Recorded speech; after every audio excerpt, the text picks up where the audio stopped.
اب دود کیسے ادا کرنا ہے؟ دود کا مخرج میں نے بتایا ہے کہ دود کو ادا جو کرتے ہیں زبان کا جو بغلی کنارہ ہے، اب داہنی جانب بھی ہے اور بائیں جانب بھی ہے، تو زبان کا جو بغلی کنارہ ہے اسے اپنے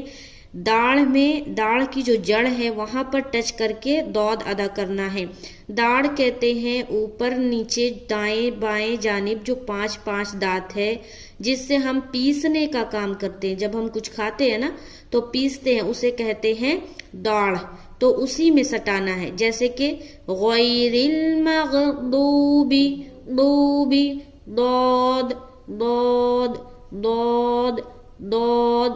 دود ایسا ادا کرنا ہے، غیر المغضوب۔ آگے کیا ہے؟ علیہم، عین زبر ع، لام یا زبر لی، یا ساکن، اس سے پہلے زبر آ گئے، یا لین، نرمی کے ساتھ ادا کرنا ہے، عین